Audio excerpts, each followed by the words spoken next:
Hi ma'am, hi classmates. Today we will gonna discuss about the chemistry of water treatment.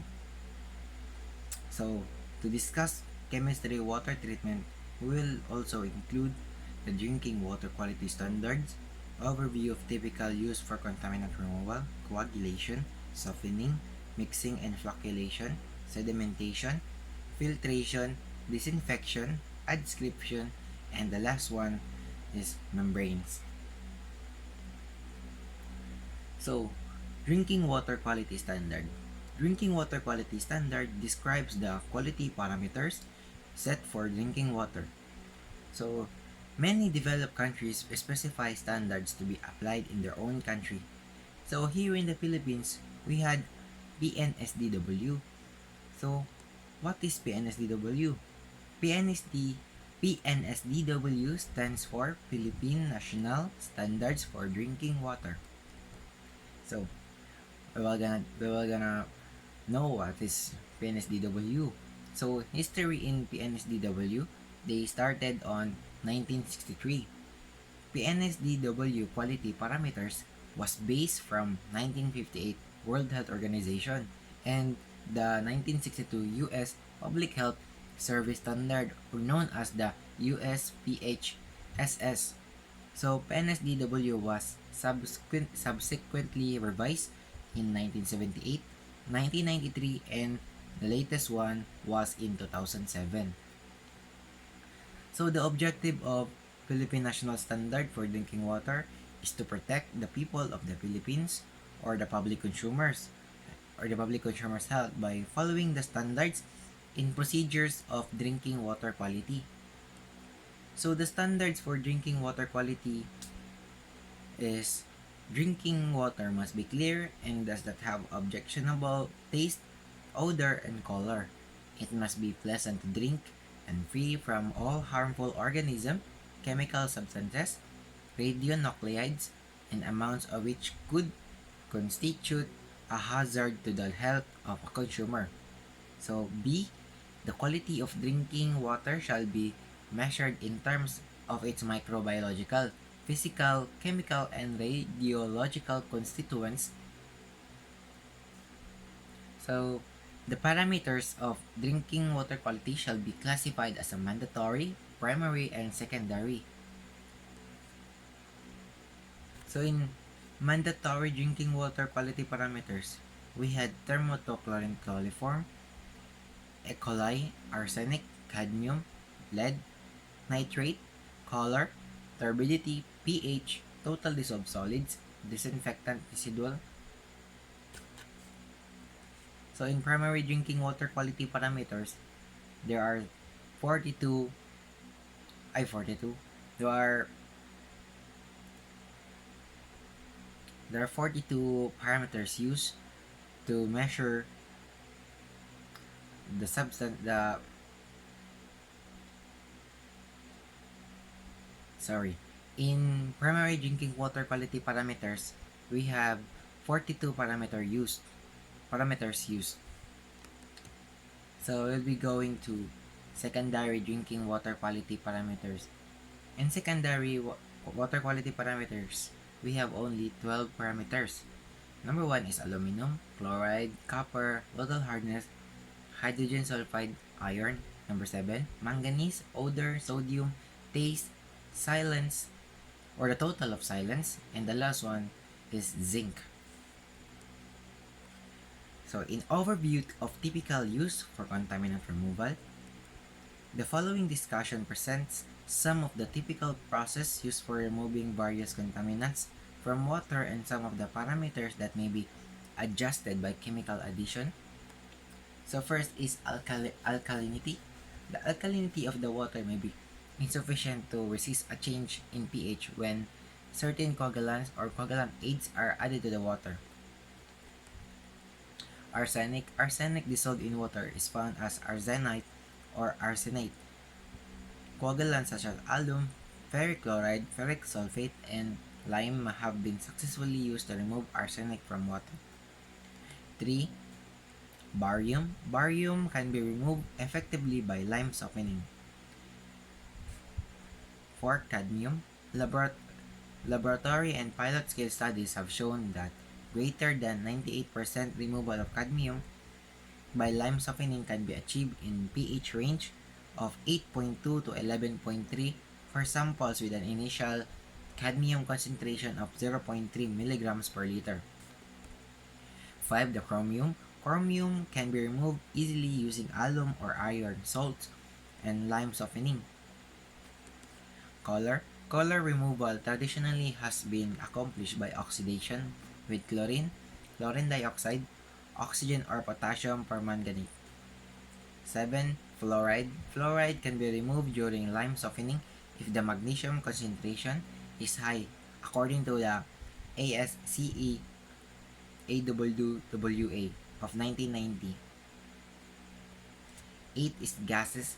Gases dissolved that may be found in groundwater include hydrogen sulfide, carbon dioxide, methane, and volatile organic chemicals. Number 9, iron.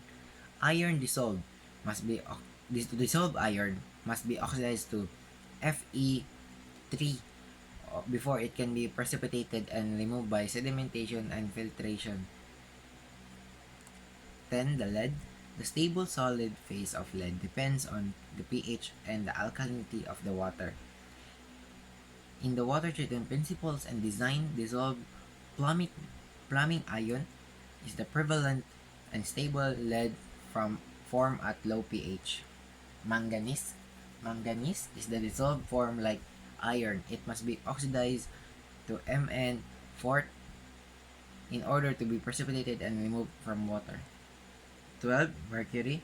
According to Kawamura in 1991, stated that inorganic mercury can be removed by coagulation with ferric sulfate at a pH of 7 to 8 and by lime softening at a pH of less than or greater than 11. Greater than 11. 13. Nitrate. Nitrate is relatively unaffected by conventional treatment consisting of coagulant, flocculation, and sedimentation. 14. pH. Often the pH of the water must be adjusted by adding either an acid or base. Radionuclides. The principal source of natural nuclides is uranium, or in full-scale experiments, lime softening removes 70 to 95% of the influent radium concentration. Taste and odor. Compounds may be related organic compounds, secretion from algae, and inorganic compounds.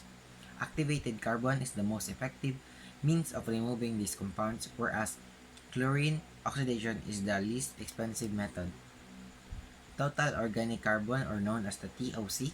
TOC can be removed by lime softening and or coagulation. However, coagulation is more effective than using lime softening. So, our next topic is all about coagulation. So, first, what is coagulation? Coagulation is a process which includes meeting up of colloidal particles in order to change in bigger estimated particles, which at last settle as a precipitated or suspended solid. Colloid stability. The particles in the colloid range are too small to settle in a reasonable time period and too small to be trapped in the pores of a filter. For colloids to remain stable, they must remain small. Most colloids are stable because they possess a negative charge that repels other colloidal particles before they collide with one another. Colloid destabilization. Colloids are stable because of their surface charge. In order to destabilize the particles, we must neutralize this charge. Such neutralization can take place by the addition of an ion of opposite charge to the colloid. Since most colloids found in water are negatively charged, the addition of sodium ion should reduce the charge. So the purpose of coagulation is to alter the colloids so that they can adhere to each other. During coagulation, a positive ion is added to water to reduce the surface charge to the point where the colloids are not repelled from each other. A coagulant is the substance that is added to the water to accomplish coagulation. So, coagulant is a chemical. So there are three key properties of a coagulant: trivalent cation, as indicated in the last section. The colloids most commonly found in natural waters are negatively charged. Hence, a cation Hence, a cation is required to neutralize the charge. A trivalent cation is the most efficient cation. Non-toxic. This requirement is obvious for the production of a safe water. 3. Insoluble in the neutral pH range. The coagulant that is added must precipitate out of solution so that high concentration of the ion are not left in the water. Such precipitation greatly assists the colloid removal process. So the mostly used coagulant is aluminum because aluminum meets the above three requirements.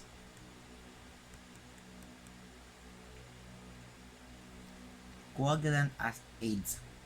There are four basic types of coagulant aids. First, the pH adjusters, activated silica, clay, and polymers. So why pH? pH adjusters, acids, and alkalis are both used to adjust the pH of the water into the optimal range for coagulation. The acid most commonly used for lowering out the pH is sulfuric acid. Either lime or soda ash are used to raise the pH. Activated silica. When activated silica is added to the water, it produces a stable solution that has a negative surface charge. The activated silica can unite with a positively charged aluminum or with ion flux, resulting in a larger, denser flux that settles faster and enhances enmeshment. So clays can act much like activated silica in that they have a slight negative charge and can add weight to the flux. Clays are also most useful for colored, low turbidity waters but are rarely used. Polymers. Polymers can have a negative charge, positive and negative charge, or no charge. Polymers are no long chain carbon compounds of high molecular weight that have many activate sites. The activate sites adheres to flux, joining them together and producing a larger, tougher flux that settles better. This process is called the interparticle bridging. So we're going to softening. Water softening is the removal of polyvalent cations from water that cause hardness.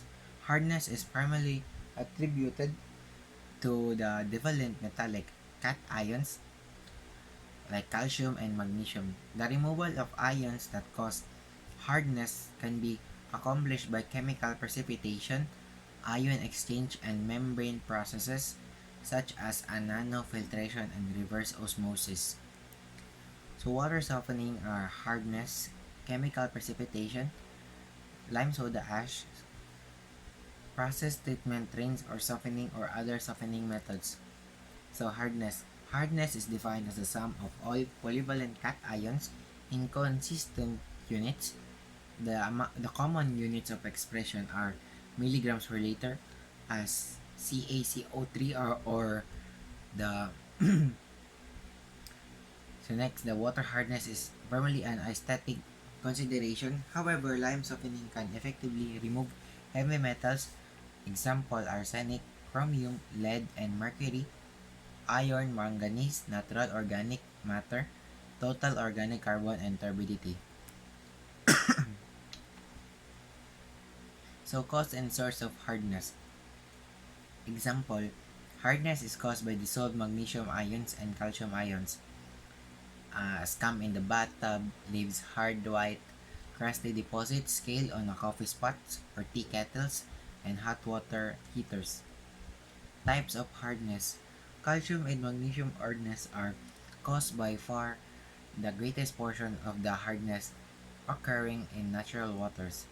Carbonate and non-carbonate hardness is the measure of hard ions associated with the carbonate and bicarbonate anions contained in the water.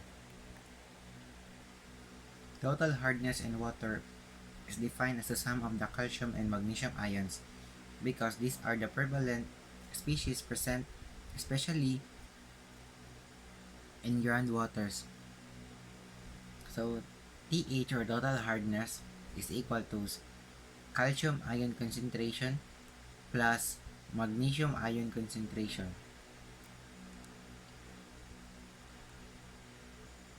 Types of hardness. So how to calculate carbonate hardness? If the alkalinity in the water is less than the total hardness, the carbonate hardness is equal to the alkalinity, and the water must be treated with both lime and soda. Mathematically, this is expressed as if total alkalinity of the water is less than the total hardness of the water, then carbonate hardness of the water is equal to the total alkalinity of the water. So how to calculate non-carbonate hardness? Non-carbonate hardness is calculated. Non-carbonate hardness is total hardness of the water minus carbonate hardness of the water, where when the alkalinity in the water is equal to or greater than the total hardness, the carbonate hardness is equal to the hardness. The total hardness and only lime addition is required for softening the water. Mathematically, this is expressed as if the total alkalinity of the water is greater than or equal to the total hardness of the water, then the carbonate hardness of the water is equals to total hardness of the water, and non-carbonate hardness is equal to 0. Chemical precipitation. Chemical precipitation of hardness causing ions has traditionally been accomplished by adding lime and soda to water. Soda ash may be omitted when the magnesium ion concentration is less than 40 milligrams per liter as CaCO3, and when non-carbonate hardness is insignificant.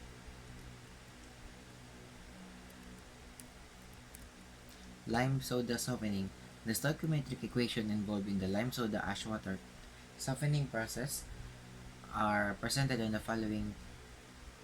Although the reactions are presented sequentially, in reality, they proceed simultaneously.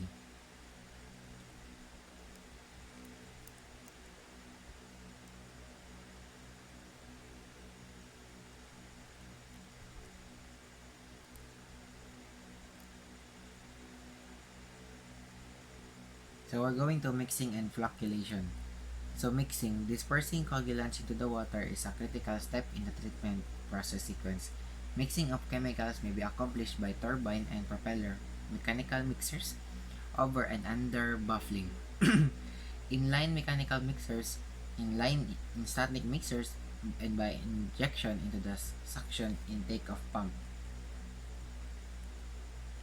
Flocculation involves low stirring, mixing of the destabilized colloids to promote particles aggregation and removal during subsequent settling operations. Mixing cannot be too intense as the fragile flux will share into smaller fragments and not settle properly.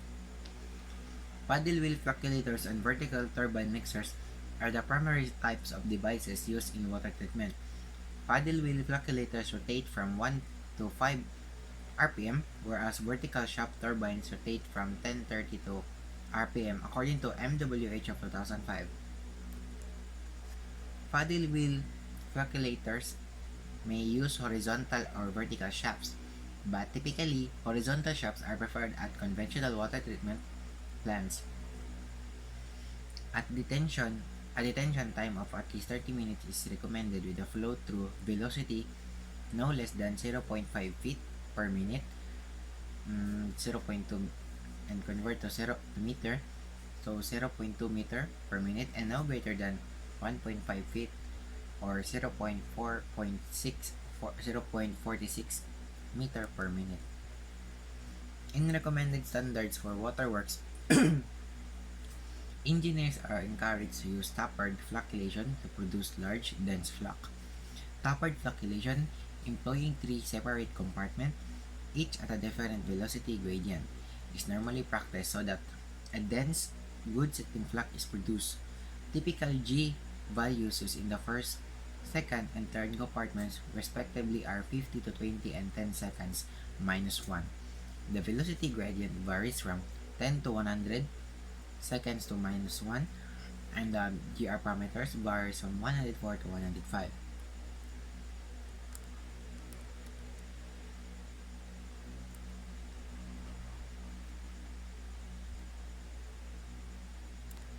So the power dissipated in the water by a paddle wheel flocculant is calculated using the following equation, where P is equals to power dissipated in the water, CD, a coefficient of drag, equal to 1.88 for flat blades and dimensionless. A is for area paddles. Design of density equals density of water. VR, the velocity of the paddles relative to water, FPS. Normally is 0.70 to 0.80 of the paddle velocity. The velocity VR of the paddle blade is calculated from the following equation, where VP, velocity of the paddle blade, R, distance from the center of the paddle blade, rotational speed, N is the rotational speed, revolution per second. So we're going to sedimentation. So there are three topics for sedimentation: free settling, flocculant settling, ideal settling basin. Gravity settling sedimentation is the major unit operation used for removing suspended solids. Sedimentation is considered a unit operation physical treatment involving solids-liquid separation using gravitational force. If the raw water contains turbidity greater than 1000 NTUs, pretreatment in the form of plain sedimentation is typically accomplished before proceeding to a coagulant flocculation process. So two types of settling that are typically encountered are the free settling and the flocculant settling.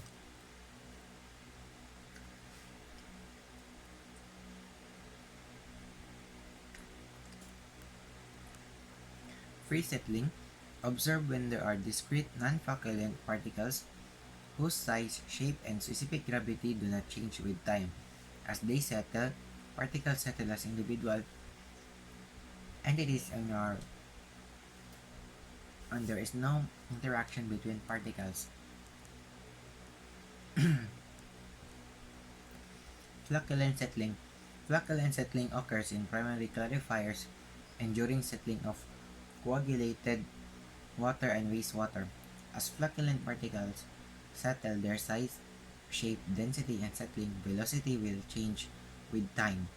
Newton's law or Stokes' law cannot be used for modeling flocculant setting.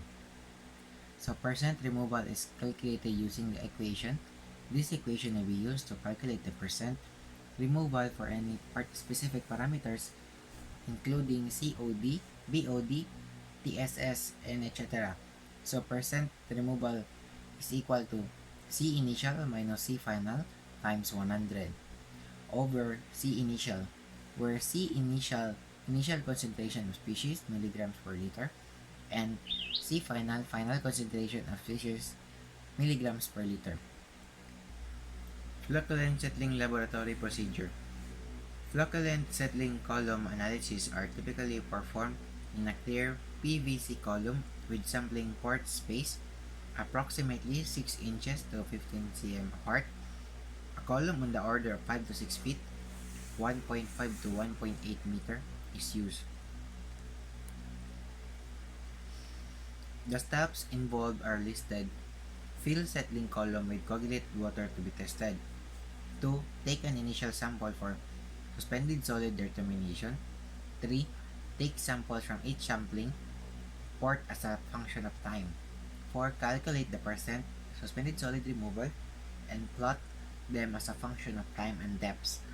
5. Calculate over percent suspended solid removals using equation 6.7 for several detention times. 6. Plot over a percent of suspended solid removal versus time or detention time. So we're going to filtration. In filtration, we have the grain size characteristic and filter hydraulics. Filtration. Water filtration is a process for separating suspended or colloidal impurities water by passage through a porous medium, usually a bed of sand or other medium. There are several methods of classifying filters.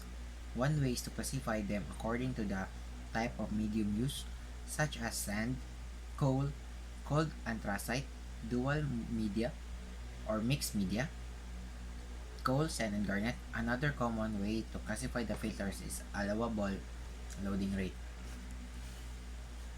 So loading rate is a flow rate of water applied per unit area of the filter. It is the velocity of the water approaching the face of the filter, where VA is equal to phase velocity meter over distance. Loading rate is meter cube over distance. Q is equal to flow rate onto filter surface, whereas AS surface area of filter.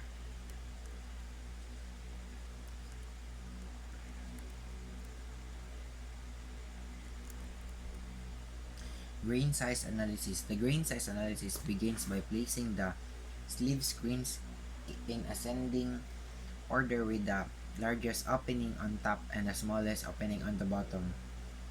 A sand sample is placed on the top sleeve and stock is shaken for a prescribed amount of time. At the end of the shaking period, the mass of material retained on each sieve is determined. The cumulative mass is recorded and converted into percentage by mass, equal to or less than the size of separation of the overlying sieve. Then the cumulative frequency distribution is plotted.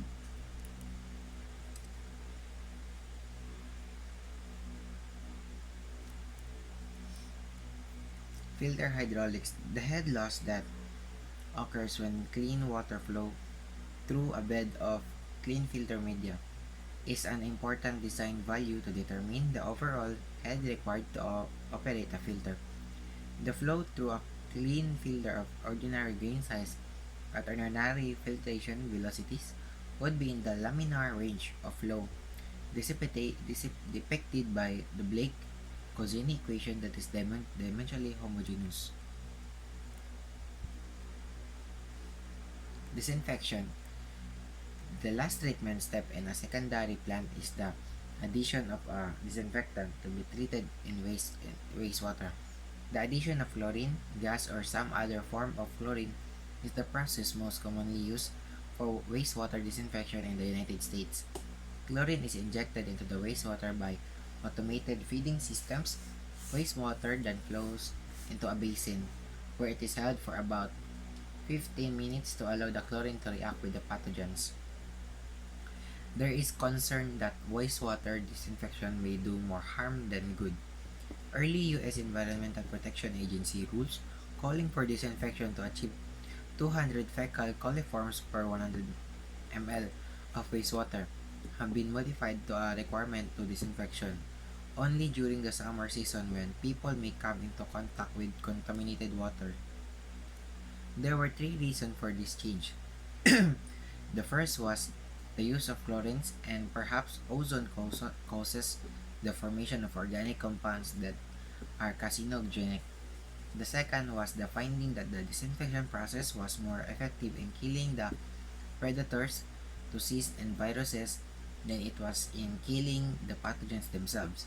The set rules was that the pathogens survived longer in the natural environment because there were fewer predators. The third reason was that chlorine is toxic to fish. Adsorption. Adsorption is a mass transfer process wherein a substance is transferred from the liquid phase to the surface of a solid where it is bound by chemical or physical forces.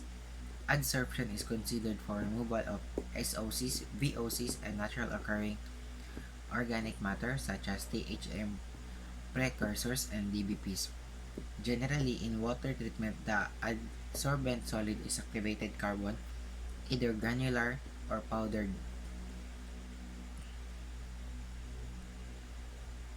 Membranes. A membrane is a thin layer of material that is capable of separating materials as a function of their physical and chemical properties. When a driving force is applied across the membrane, In the case of water treatment, the driving force is supplied by using a high pressure pump, and the membrane type is selected based on the constituent to be removed. There is a pressure about the drop duct across the membrane called the transmembrane pressure, or the TMP, that must be overcome by the water feed pump. The performance or efficiency of a given membrane is determined by its selectively and applied flow. The efficiency is called the flux and is designed as the volume flowing through the membrane per unit and time area and time.